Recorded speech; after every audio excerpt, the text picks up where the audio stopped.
السلام علیکم سونیوں، کیا حال ہے آپ لوگوں کا؟ امید ہے کہ آپ سب خیریت سے ہوں گے۔ ہم ہیں با اور آپ خوبصورت لوگوں کے لیے ہم ناول پڑھنے والے ہیں یار دل برم کی ایپیسوڈ 10۔ ہاں جی، یہ ایپیسوڈ 10 ہوگی اور امید ہے کہ آپ کو ناول پسند آئے گا بہت زیادہ یا شاید کم کچھ بھی، لیکن میں اس کو جلدی جلدی ریٹ آؤٹ کروں گی۔ دیکھیں کتنا زیادہ بڑا ہے، اس ٹائم میرے پاس بالکل ٹائم نہیں ہے۔ 9:30 ہو چکے ہیں، 9:25۔ ٹھیک ہے، ایسا ہو جاتا ہے ویسے۔ چلیں جی، ناول کا سٹارٹ لیتے ہیں بغیر کسی دیری کے اور باتوں کو اگنور کرتے ہیں۔ بس ایک بار یہ ناول اینڈ ہو جائے، اس کے بعد پھر باقی ناول اور یہ انتہائی عشق آج اپلوڈ کر دوں گی میں انشاءاللہ۔ میری پوری کوشش ہے۔ سارا بھی واپس آ چکی ہے تو تھوڑا میرے لیے ایزی ہوگا، باقی مجھے موبائل نہیں مل رہا، میں کدھر جاؤں؟ چلیں جی، ناول سٹارٹ کرتے ہیں۔ یار دل برم، اس قلم یا از قلم اور رحیلہ خان۔ اور میری جو بھی ورڈ کی مسٹیک ہے پلیز مجھے ہمبلی بتایا کرے، میں انہیں درست کرنے کی کوشش کروں گی۔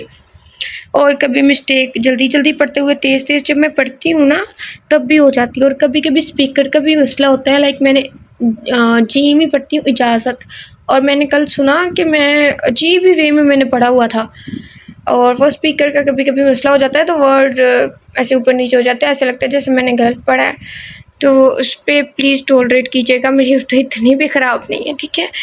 چلیں جی سٹارٹ لیتے ہیں۔ انفال بھرپور نیند لے کر اٹھی تھی، اسے اپنے آس پاس سے ماہد کی خوشبو محسوس ہوئی تھی۔ اس نے نگاہیں پورے کمرے میں دوڑائی پر مایوس ہو کر واپس لوٹ آئی، پر اپنے وجود سے اس کی خوشبو محسوس کر کے انفال کا دل دھڑک اٹھا تھا۔ تبھی وہ اپنی حالت سے گھبراتی جلدی سے بیڈ سے اٹھی تھی کہ نظر مرر میں پڑی اپنے عکس پر پڑی۔ دونوں گالوں پر اس کی شدت کے نشان واضح تھے۔ بکھرے بال، دوپٹے سے بے نیاز نکھرا سراپا وہ خود کو دیکھ شرما سے گئی تھی، جبکہ دل گویا ہاتھوں میں دھڑکتا محسوس ہو رہا تھا۔ چہرہ بھاپ چھوڑنے لگا تھا۔ ماہد رات ادھر ہی تھے، اف میں کیسے نہیں اٹھ سکی؟ وہ دونوں ہاتھ اپنے گرم چہرے پر رکھ کر کپکپاتی آواز میں بولی، کچھ سوچ کر اس کی نظر وال کلاک پر پڑی تھی جہاں گھڑی کا ہندسہ 9 بجنے کا اندیا دے رہا تھا۔ اس کا دل پسلیوں سے سر پٹکنے لگا تھا، گویا ساری رات کو اپنی منمانیاں کرتا رہا تھا، جس کا اندازہ اسے خود کی بکھری حالت دیکھ اچھے سے ہو رہا تھا۔ میں اتنی دیر تو کبھی نہیں سوئی، پھر اب کیسے؟ وہ جانتی تھی ماہد جب اس کے قریب آتا تھا تو دنیا بھول جاتا تھا۔ وہ اس کی گرفت میں جنون اور شدتیں محسوس کرتی بھنچکا سی رہ جاتی تھی، اور اب تو ساری رات وہ بنا کسی مزاحمت کے اس کے حصار میں اس کی دسترس میں تھی۔ انفال کے وجود میں سرد لہریں سرایت کر گئی تھی۔ وہ پہلے بھی تو اس کے پاس ہوتی تھی اور ماہد ہر رات اسے اپنے حصار میں لے کر اسے زبردستی سونے کا کہتا تھا، پر پہلے وہ حویلی میں تھی اس لیے اسے کچھ ڈھارس ہوتی تھی، حالانکہ جانتی تھی کہ گھر والوں کی بھی ماہد کے سامنے نہیں چل پاتی تھی، پر پھر بھی دل کو ایک تسلی سی تھی، اور یہاں تو وہ اس کے قید میں اس کے رحم و کرم پر تھی۔ وہ دانتوں تلے نچلا لپٹپ کچلتی اپنی سوچوں میں گم تھی، جب دروازے پر دستک دے کر ملازمہ اندر آئی۔ میڈم ناشتہ تیار ہے۔ ملازمہ اپنی میڈم کی حالت دیکھ معنی خیزی سے مسکراتی گویا ہوئی کہ انفال نے آنکھیں سکیڑ کر گھورا۔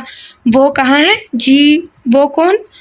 ملازمہ شرارت سے بولی، کل رات سے ان کی اچھی خاصی دوستی ہو گئی تھی، اسے اپنی یہ کیوٹ سی میڈم بہت پسند آئی تھی، اور انفال ماہد کے جانے کے بعد کافی دیر تک اس سے باتیں کرتی، اپنے دل کی اداسی ختم کرتی رہی تھی، اور ملازمہ نے بھی اپنی میڈم کو باتوں میں لگا کر اپنے گاؤں کے قصے سنا کر ساری اداسی بھگا دی تھی، اور ماہد کے کہنے پر اس کو سوتے ٹائم دودھ کا گلاس دے کر اس میں نیند کی گولی ملا دی تھی، ورنہ تو وہ رات بھر جاگتی رہتی، جبکہ اس کے لیے نیند ضروری تھی، جس کی باعث انفال بھرپور سکون کی نیند سوئی تھی اور صبح بھی دیر سے اٹھی تھی۔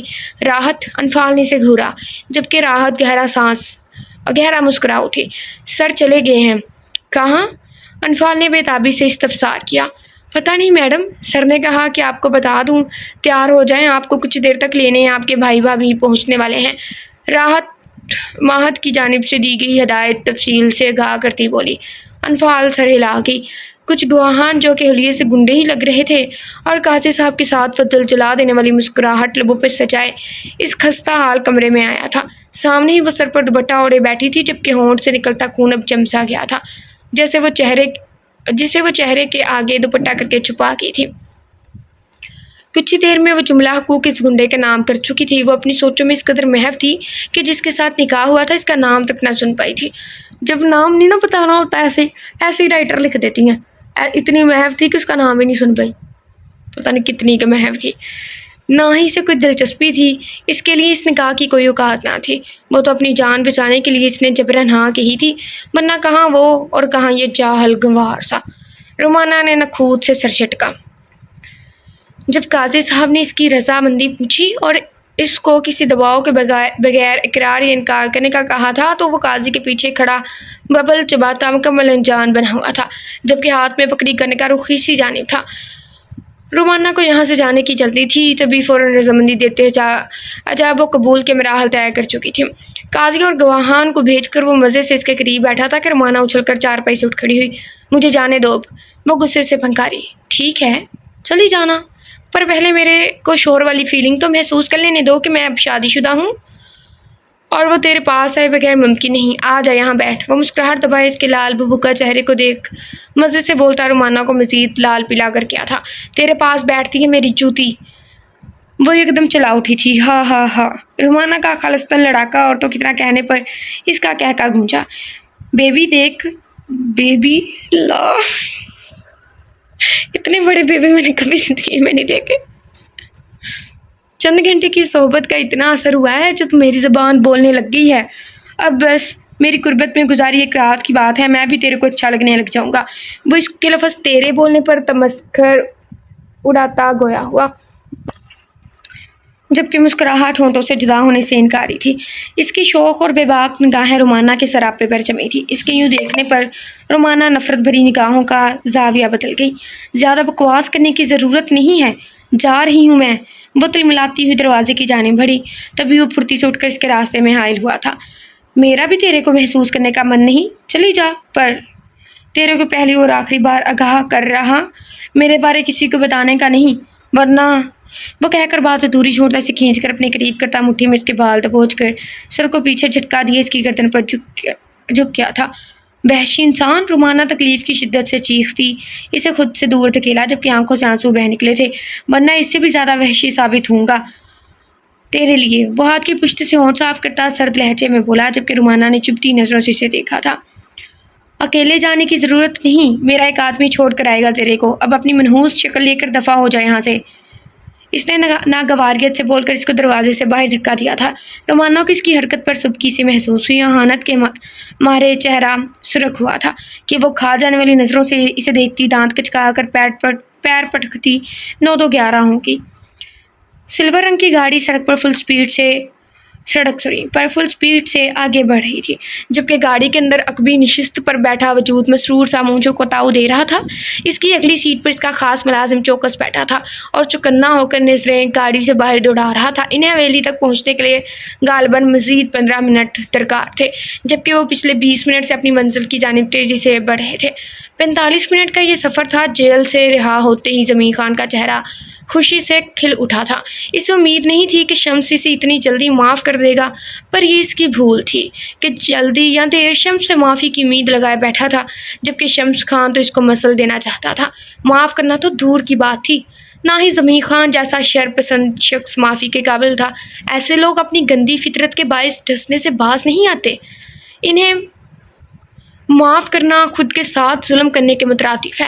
معاف اسے کرو جہاں آپ کو کوئی جھول نہ دکھے، جو ٹھوکر کھا کر سیدھا رستہ اختیار کرنے والا ہو، جو خود کو بدلنے کی صلاحیت رکھتا ہو، جس کا ایمان زندہ ہو۔ اور زمیں خان اور اس کے ساتھیوں کا ضمیر تو کب کا مردہ ہو چکا تھا۔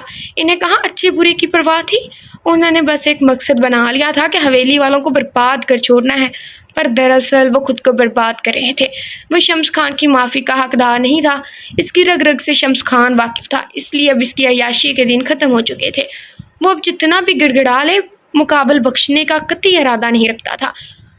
زمیں خان آرام دہ حالت میں بیٹھا شمس کے خلاف کوئی نیا محاذ کھڑا کرنے کا سوچ رہا تھا، جو بڑی اچانک سے ایک دھماکے کی آواز سے ان کی گاڑی جھٹکا کھا کر رکی تھی۔ اس سے پہلے کہ وہ کچھ سمجھتے، چند مسلح افراد ان کے سر پر پہنچتے زمیں خان کو گاڑی سے باہر کھینچ چکے تھے۔ رومانہ تم کہاں تھی اور یہ کیا ہوا ہے تمہیں؟ سعدیہ جو دروازے کی جانب ہی دیکھ رہی تھی گویا شاداب کے لوٹنے کا انتظار کر رہی تھی، جو آتے ہی رومانہ کو ڈھونڈنے کے لیے نکل چکا تھا اور وہ اضطرابی کیفیت میں اپنے بچوں کو دیکھنے کی خاطر ہلکان ہو چکی تھی۔ تبھی رومانہ کو دروازے سے اندر آتا دیکھ وہ پریشان سی اپنی جگہ سے اٹھ کر اس کے پاس آتی بولی، جبکہ رومانہ اپنی ماں کے گلے لگتے بغیر کچھ بولے سکون سے آنکھیں موند گئی۔ مورے بہت بھوک لگی ہے یار، کچھ کھانے کو دے۔ وہ سعدیہ بیگم کے ماتھے پر لب رکھتی بولی، تم نے بتایا نہیں آخر کہاں تھی تم؟ اور یہ کیا ہوا ہے تمہیں؟ سعدیہ نے اس کی اجڑی حالت دیکھ دھڑکتے دل سے پوچھا۔ اغوا ہو گئی تھی، وہ بڑے آرام سے کہتی اپنی ماں کے سر پر بم پھوڑے صوفے پر بیٹھ گئی۔ کیا اغوا؟ حیرت اور پریشانی سے سعدیہ کی مدھم آواز نکلی۔ آخر کو آپ کی بیٹی ہے ہی اتنی خوبصورت؟ وہ ماں کی حالت دیکھ کر گہرا مسکراتی ریلیکس کرنے کی خاطر بولی، جبکہ دل میں اس گھنڈے کو القابات سے نواز رہی تھی۔ تم بہن بھائیوں کی کوئی کل سیدھی نہیں ہے، میرا یہاں دل بیٹھا جا رہا ہے۔ سعدیہ بیگم غصے سے بولی، جو گواہ ہو گئی تھی نہ جانے کیسے بچ کر آئی، کس نے کڈنیپ کیا؟ اور وہ یہ بتانے کی بجائے اپنی خوبصورتی سراہ رہی تھی۔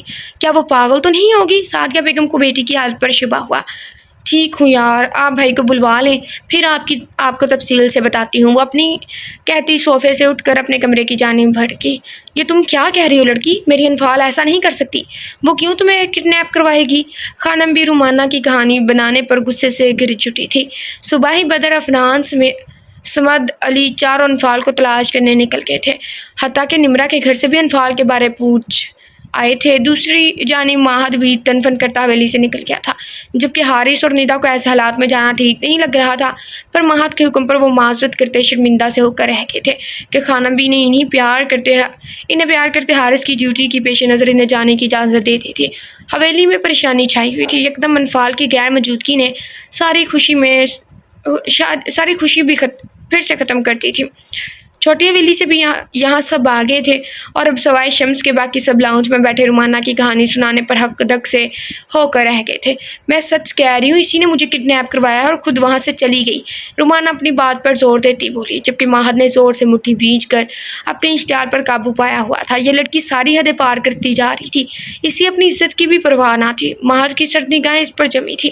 خانم بھی بس کریں، ایک تو آپ کی لاڈلی نے میری بیٹی کو گواہ کروایا، اسے تشدد کا نشانہ بنایا، اور آپ اسے ہی باتیں سنا رہی ہیں۔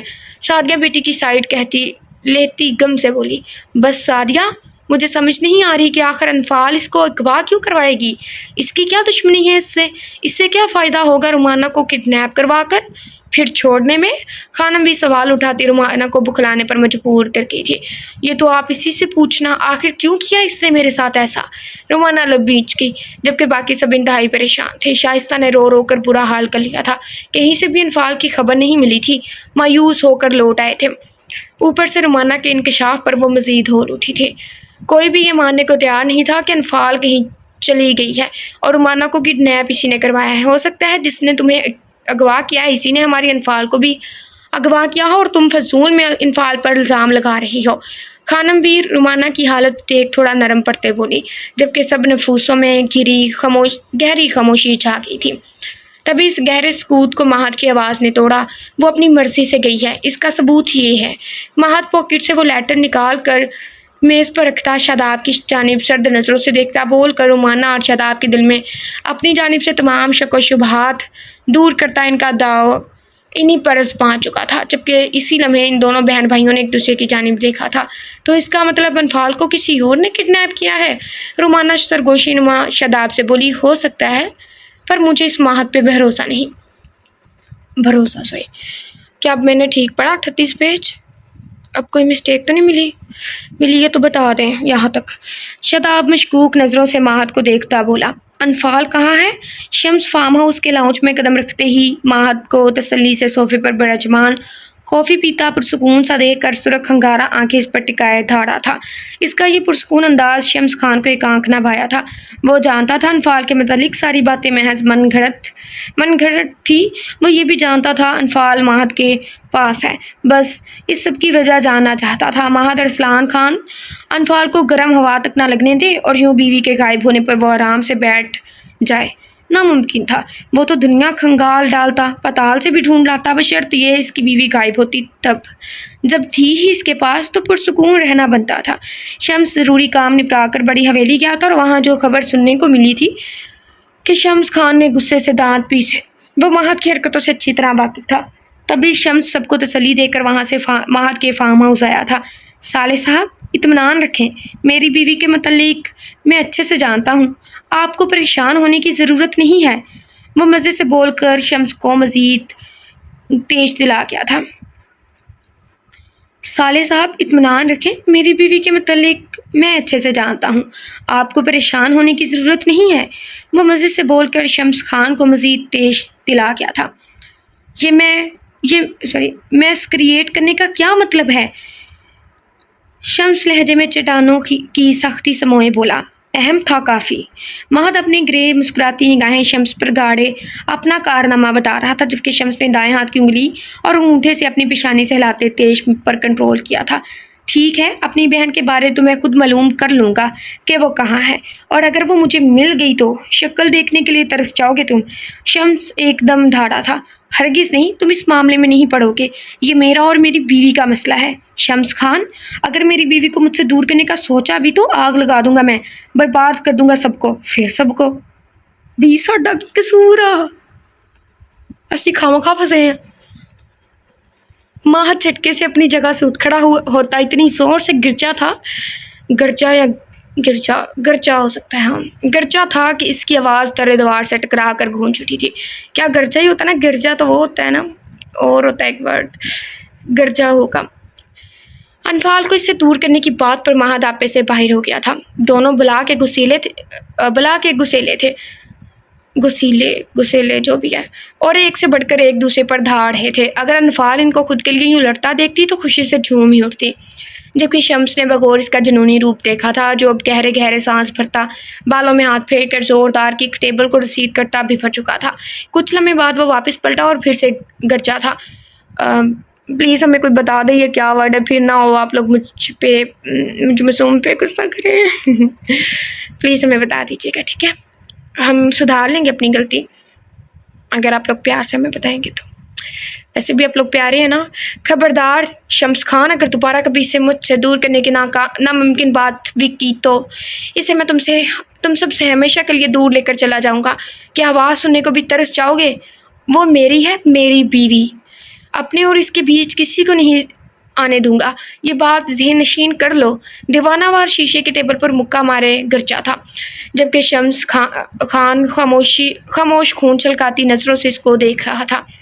اور یہ میری بہن کا مسئلہ ہے، شمس دانت کچکا کر بولا، جبکہ مہد زخمی ہاتھ کی پرواہ کیے بغیر پھر سے یہاں وہاں مضطرب سا چکر لگا رہا تھا۔ بھول جاؤ اپنی بہن کو، وہ سرد و سپاٹ آواز میں بولا تھا۔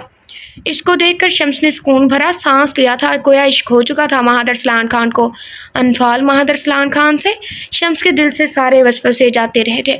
دل میں جو خیال تھا کہ اس نے انفال سے محض اس کو نیچا دکھانے کی خاطر شادی کی ہے، وہ سب غلط ثابت ہوا تھا۔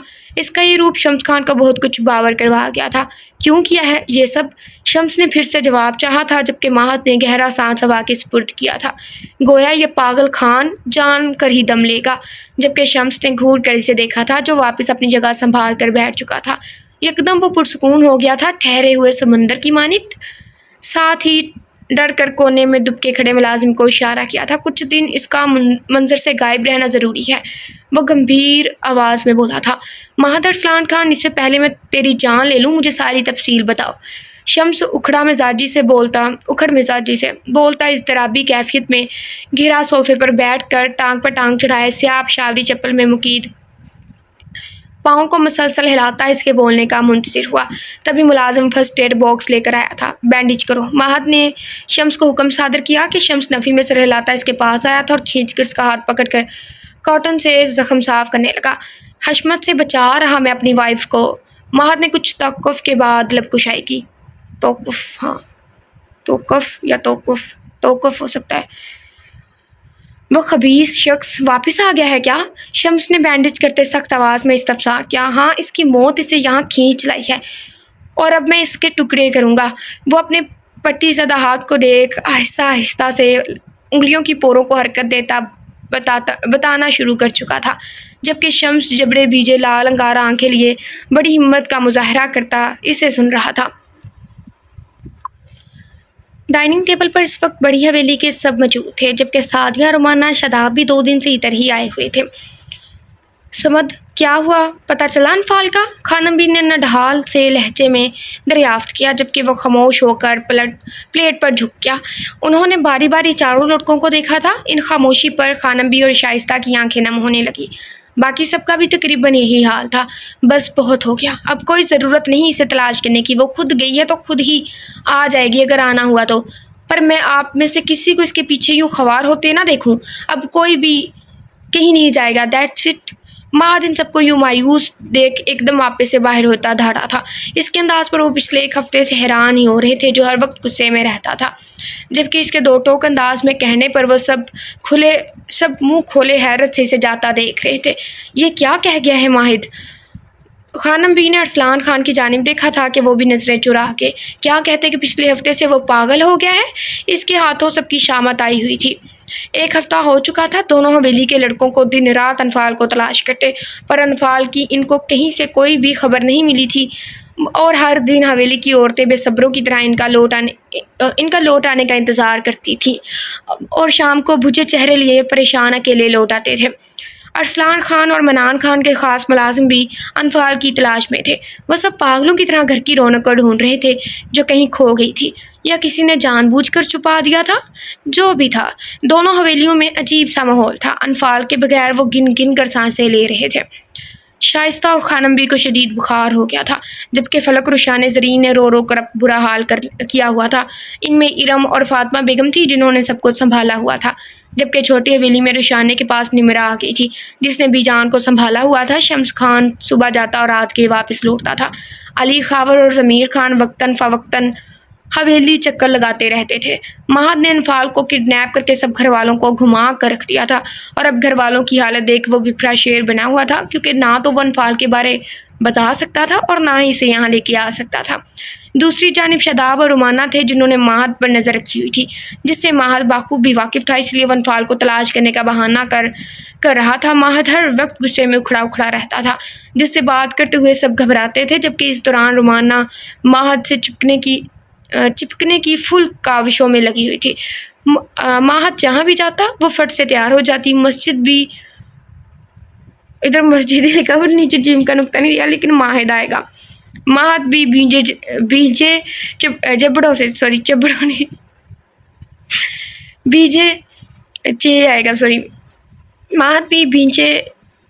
جبڑوں سے اس کو اپنے ساتھ لے جاتا۔ وہ جانتا تھا اس کی جانب سے ذرا سا اشارہ دینے پر رومانہ خوشی سے پھولے نہ سمائے گی، اور اسی خوشی میں وہ اس سے سب اگلوا لے گا۔ مہد کو خود پر شدید غصہ آیا تھا کہ وہ یہ ٹھیک نہیں کر پا رہا، اس کے سوا چارہ بھی تو نہیں تھا۔ اور رومانہ تو مہد کے ساتھ ٹائم سپینڈ کرتی ہواؤں میں اٹھ رہی تھی۔ کیا تم مجھ سے شادی کرو گی رومانہ؟ مہد لبوں پر مسکراہٹ سجائے چاشنی لہجے میں بولا کہ رومانہ ایک دم اپنی جگہ سے اچھلی تھی۔ تم سچ کہہ رہے ہو مہد؟ رومانہ خوشی سے چہکتی اس کی جانب رخ موڑ کر بیٹھ گئی۔ بالکل سچ۔ مہد دانت پیس کر بولتا زبردستی مسکرایا۔ تو پھر وہ جو تم انفال کے لیے پاگل تھے وہ سب ایک ڈرامہ تھا۔ میں اس سے بے انتہا نفرت کرتا ہوں۔ مہد سٹیئرنگ گھماتا ایک نظر اس پر ڈالے بولا۔ کیسا ڈرامہ؟ رومانہ نے الجھ کر پوچھا۔ چھوٹی ماما نے مجھ سے وعدہ لیا تھا کہ میں ان کی بیٹی کو کچھ نہ کہوں، اس لیے سب ڈرامہ کرتا تھا تاکہ وہ چھوٹی ماما کو نہ بتا دے کہ کمرے میں اس کو کتنا ٹارچر کرتا تھا۔ دراصل یہاں ٹارچر سے مراد کچھ پیار بھرا ٹارچر تھا۔ کیا مطلب تم انفال کو کمرے میں ٹارچر کرتے تھے؟ رومانہ نے حیرت زدہ ہوتے پوچھا۔ میری سب سے بڑی دشمن ہے، میرے چاچو اور دادا کے مرنے کی وجہ ہے، اسے میں کیسے بخش سکتا ہوں جس کی وجہ سے ہمارا خاندان بکھر گیا، میرا دوست مجھ سے دور ہو گیا، اور سب سے بڑھ کر میری چھوٹی ماما کو کتنی اذیت ملی ہے۔ پہلے زار چاچو نے چھوٹی ماما کو تکلیف پہنچائی، پھر اس لڑکی کی وجہ سے زار چاچو چھوٹی ماما کو چھوڑ کر چلے گئے، اسے تو میں کسی صورت نہ بخشوں۔ مہد ماتھے پر بل ڈالے نکھوت سے بولا تھا۔ تمہیں پتہ ہے وہ کہاں ہے؟ رومانہ نے پوچھا۔ تم پاگل تو نہیں ہو؟ مجھے کیسے پتا ہوگا؟ تمہارے سامنے دن رات اس کو تلاش کر رہا ہوں۔ جس دن میں نے اس پر ہاتھ اٹھایا تھا اسی دن وہ مجھے واضح لفظوں میں کہہ چکی تھی کہ وہ یہاں سے چلی جائے گی۔ مہد نے گاڑی کو پورچ میں بریک لگاتے کہا، او تو میرا تیر نشانے پر لگا ہے۔ رومانہ کا دل بلیوں اچھل پڑا تھا۔ بلیوں یا بلیوں جو بھی ہے۔ تو تم ابھی سب کے سامنے کہو، اوکے، جو میں ورڈ ٹھیک نہیں پڑتی مجھے بتا دینا پلیز یاد سے، کہ تم مجھ سے شادی کرنا چاہتے ہو۔ کچھ سوچ کر رومانہ نے جانچتی نظروں سے مہد کو دیکھتے کہا، چلو، سپاٹ لہجے میں کہہ کر گاڑی سے اتر کر اندر کی جانب بڑھ گیا۔ سٹنگ ایریا میں قدم رکھتے ہی سب کو موجود نہ پا کر وہ ملازمہ کے ذریعے پیغام بھجوا کر تمام افراد کو نیچے بلوا چکا تھا۔ مہد سنگل سیٹر صوفے پر بیٹھا تھا جبکہ رومانہ حیرت زدہ سی اس کے پاس کھڑی سے ہی دیکھ رہی تھی۔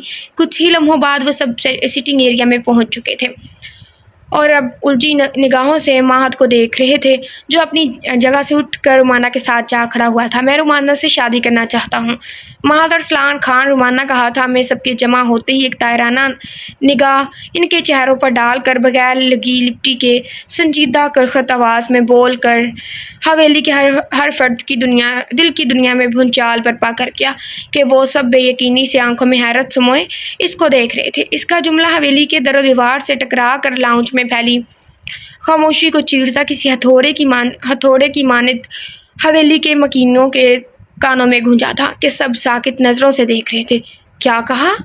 ارسلان خان کو اپنی آواز کسی گہری کھائی سے آتی معلوم ہوئی تھی کہ اس نے بامشکل بولنے کی صحیح کرتے استفسار کیا تھا۔ مبادہ جو انہوں نے سنا وہ کانوں کا دھوکہ ہو۔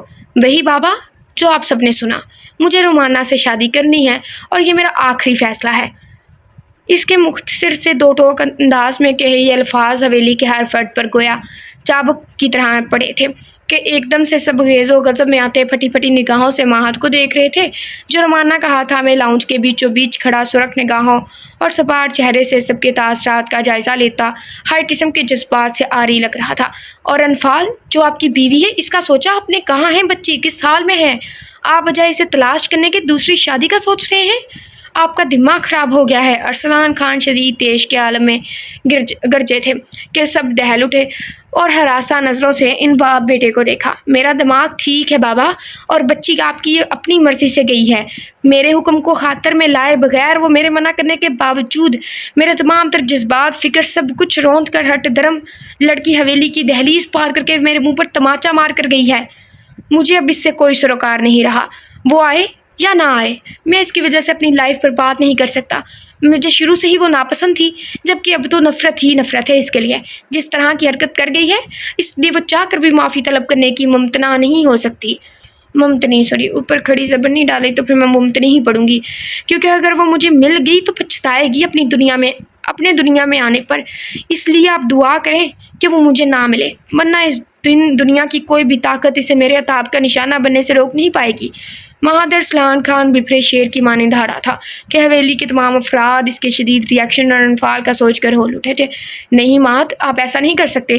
شائستہ کا سکتہ ٹوٹا تھا کہ وہ نفی میں سر ہلاتی اس کے پاس آتی بولی، چھوٹی ماما، میں نے اس سے شادی آپ کی خوشی کے لیے کی تھی اور رومانہ سے شادی میری خوشی ہے، تو کیا آپ کو میری خوشی عزیز نہیں؟ مہد نے سنجیدگی بھرے لہجے میں کہا تھا کہ شائستہ تڑپ اٹھی تھی۔ مہد، وہ آ جائے گی، میں اسے کبھی خود سے الگ نہیں کروں گا، بے فکر رہیں۔ مہد نے تسلی دی تھی جبکہ رومانہ منہ کھولے آنکھیں پھاڑے مہد کو دیکھ رہی تھی۔ باقی گھر والے غصے اور تیش سے کھولتے مہد کو کھا جانے والی نظروں سے دیکھ رہے تھے۔ میرے ہوتے ہوئے ایسا کبھی نہیں ہوگا، ابھی زندہ ہوں میں، خانبی کی غم و غصے میں للکار گونجی تھی۔ مہد، ارسلان خان انفال سے شادی کی ضد تم نے کی تھی، وہ بچی تو مانتی نہیں تھی، ہم نے اسے سمجھایا تھا، اور اب تم اسے فراموش کر کے دوسری شادی کرنے چلے ہو؟ اگر ایسا کچھ سوچا تو میرا مرا ہوا منہ دیکھو گے۔ میں اپنی بچے کے ساتھ زیادتی نہیں ہونے دوں گی۔ وہ اسے سخت سناتی غصے سے پلٹ کر اپنے کمرے کی جانب بھڑکی جبکہ مہد نے لب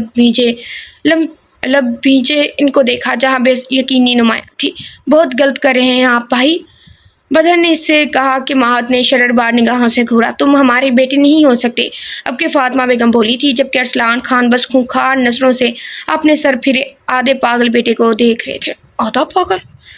پورا کو تو تبھی ان کو سلوتیں سناتے اس سے سخت ناراض ہو کر فاطمہ بیگم کے ساتھ خانبی کے کمرے کی جانب بڑھ کے باقی سب بھی وہاں سے چلے گئے جبکہ ماہد رومانہ کو وہیں چھوڑے شدید غصے کی حالت میں باہر کی جانب بڑھ گیا۔ ماہد رکو ماہد! ایک دم ہوش میں آتی رومانہ پھر سے اس کے پیچھے بھاگی تھی پر ماہد سنی انسنی کرتا گاڑی زن سے بھگا کر لے گیا تھا۔ ہیلو وچ! رومانہ ماہد کی گاڑی کو گیٹ سے نکلتا دیکھ رہی تھی جب اس کے ہاتھ میں پکڑا فون بج اٹھا۔ کون؟ تیرا مجازی خدا ہوں، دوسری جانب سے باور کروایا کیا؟ کون ہو جو بکواس کر رہے ہو؟ رومانہ یکدم چلائی۔ وہ واقعی اپنے نگاہ کو بھولے بیٹھی تھی۔ بکواس میں نہیں تو کر رہی وچ، شوہر ہوں تیرا۔ وہ سخت تیور لیے گرجا تھا کہ رومانہ بھنا اٹھی تھی۔ سب یاد آتے ہی اس کے چہرے کے تاثرات بکھر گئے تھے۔ میرا کوئی شوہر نہیں، سمجھ آئی کمینے گنڈے؟ رومانہ ہلکے بل چلائی۔ تیرے چلانے سے حقیقت بدل نہیں جائے گی۔ ادھر میں بچوں کے نام سوچے بیٹھا ہوں اور تو ہے کہ شوہر سے انکاری ہے۔ لگتا ہے تیری لمبی زبان کے ٹکڑے کرنے کا وقت آ گیا ہے۔ وہ مسرور سی آواز میں بول کر رومانہ کو مزید سیخ پاک کر گیا تھا۔ بھاڑ میں جاؤ تم گوار! کوئی نہیں ہوا تم نکاح نہ میں مانتی ہوں، تم جیسے جاہل گوار کمینے کے منہ بھی نہ لگوں۔ شوہر بنانا تو دور کی بات ہے، اب یہاں کال مت کرنا ورنہ تمہاری اصلیت سب کو بتا دوں گی۔ رومانہ اس کے انداز اور بچوں کے نام پر آپے سے باہر ہوتی تڑ تڑ زبان سے گولیاں برساتی مقابل کو بھسم کرنے پر تلی تھی۔ بھاڑ میں تجھے ساتھ لے کر جاؤں گا وچ بیبی، فیڈر بھی لے جانا ساتھ۔ میں تو منہ لگنا چاہتا ہوں، تو نہ لگی بس مجھے لگنے دے۔ اور جس نکاح سے تو انکاری ہے اس کا فیصلہ تیرے گھر والے کریں گے۔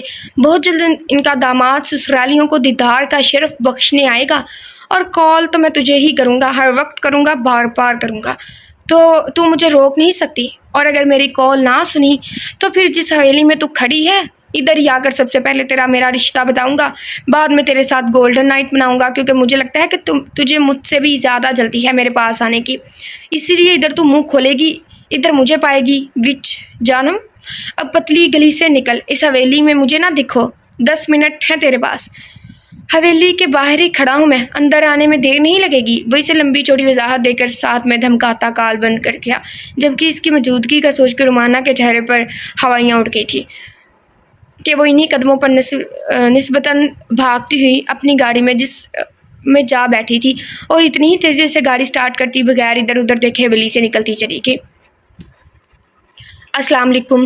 وعلیکم السلام بھابھی، انفال سے بات کروائیں۔ ماہد نے دوسری جانب سے کال یس ہوتے ہی سیدھا مدعے کی بات گوش گزار کرتے حکم صادر کیا۔ وہ ایسا ہی تو تھا، خود پسند، بے دھڑک، ٹو دی پوائنٹ بات کرنے والا۔ جی لیں کریں بات۔ ندا مسکراتی آواز میں بول کر فون انفال کی جانب بڑھایا تھا۔ انفال جو ریحان کو سریلیک کھلاتی آدھا خود کھا رہی تھی کہ ندا کے یوں فون سامنے کرنے پر بھوئیں اچکائیں۔ ماہد کی کال ہے، بات کرنا چاہتا تم سے۔ ندا نے فون کی جانب اشارہ کرتے آگاہ کیا۔ اگر کسی کو لگے نا کہ میں کچھ ورڈ کھا جاتی ہوں، لائک بات کرنا چاہتا ہے تم سے، تو بھئی رائٹر نے چاہتا تم سے ہی لکھا ہوا ہے، اس وجہ سے میں نہیں پڑھتی کیونکہ لکھا ہی نہیں ہوتا۔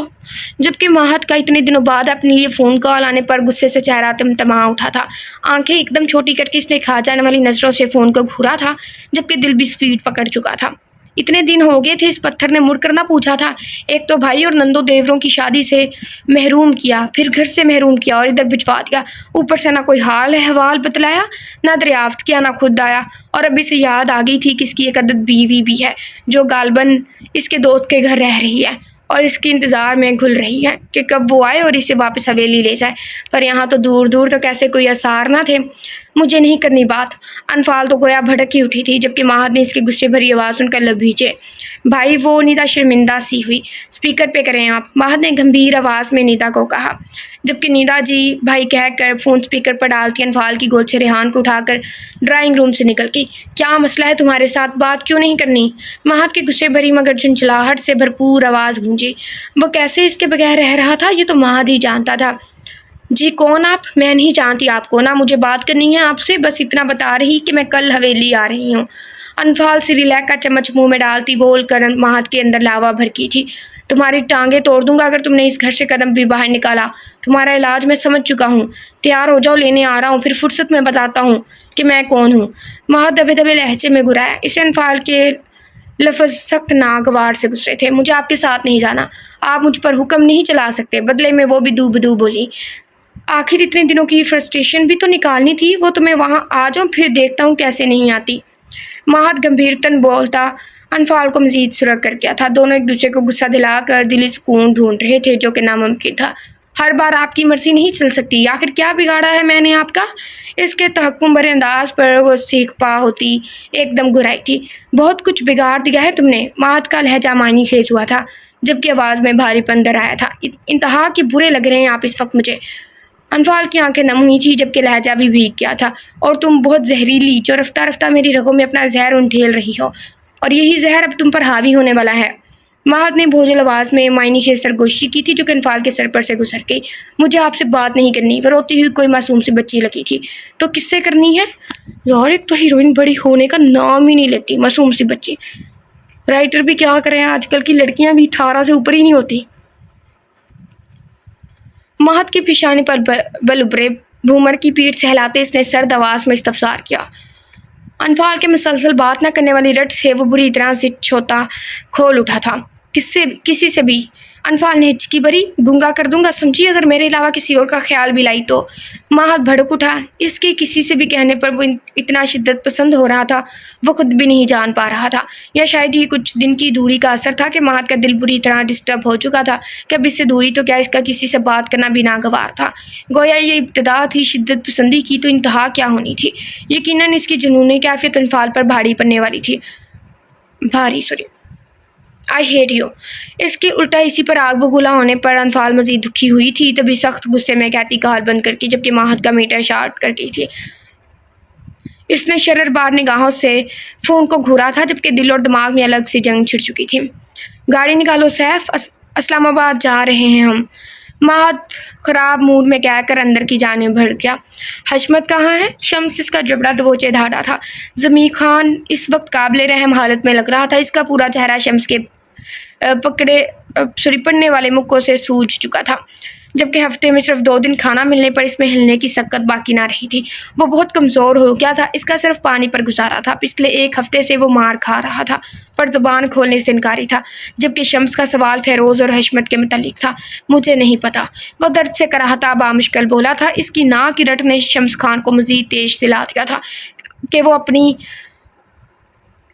پھپھو کا بدلہ لینے کے لیے پاگل ہو رہا تھا. ٹھیک ہے نہ بتاؤ. ویسے بھی آج تمہارا آخری دن ہے اور مجھے یقین ہے تمہارے جنازے پر ضرور آئیں گے. وہ اتنے دنوں سے اس بڈھے کی ہٹ درمی پر وہ صبر کے گھونٹ پیے ہوئے تھا اور آج اس کا صبر جواب دے گیا تھا.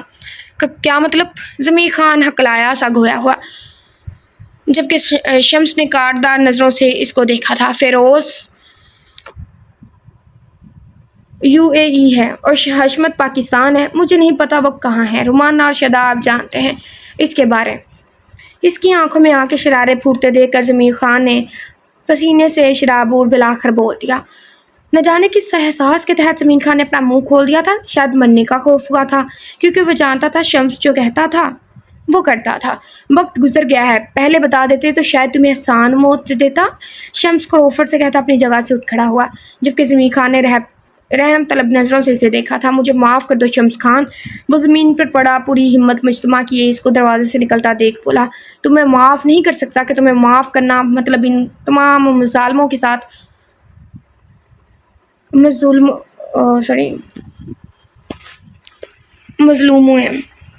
مظلوموں کے ساتھ ناانصافی کرنے کے مترادف ہے جن کی زندگی تم نے خراب کی ہے. شمس بغیر مڑے برفیلے لہجے میں پھنکارا تھا.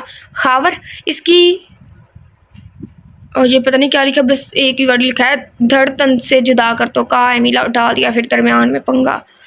اور اس کو اتنے وار دو کہ اس کی دردناک چیخیں اس بیسمنٹ سے باہر تک مجھے سنائی دینی چاہیے. شمس خان گمبھیر آواز میں حکم صادر کرتا دہلیز پار کر گیا جبکہ پیچھے سے ضمیر خان کی دردناک چیخیں آنا شروع ہو چکی تھی.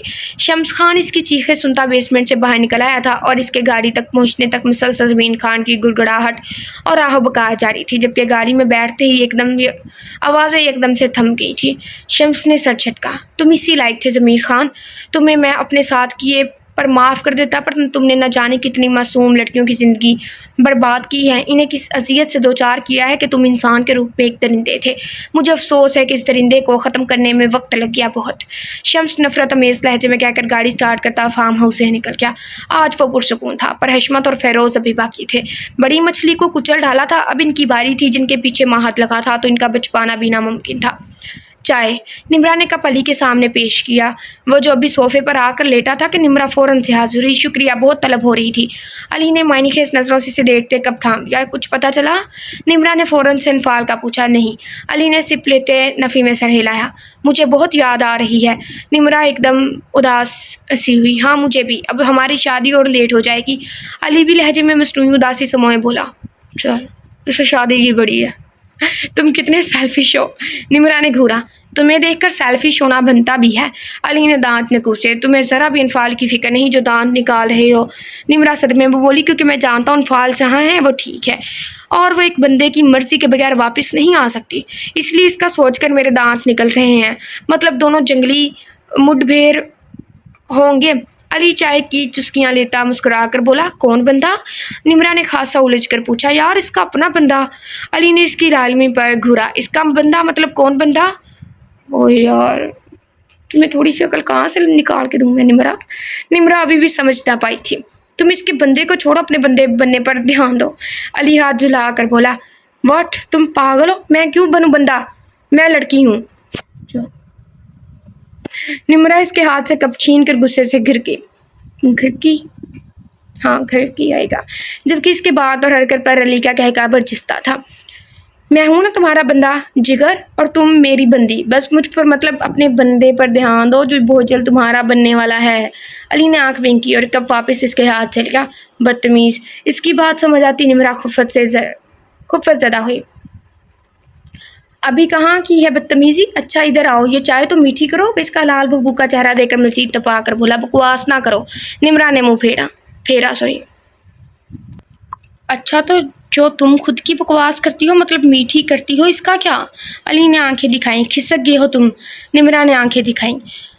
تمہاری صحبت کا اثر ہی اتنا خطرناک ہے، کیا کروں؟ وہ اس کی کلائی پکڑ کر اپنی جانب کھینچ کر اپنے نزدیک ترین بٹھا چکا تھا۔ دور ہٹو۔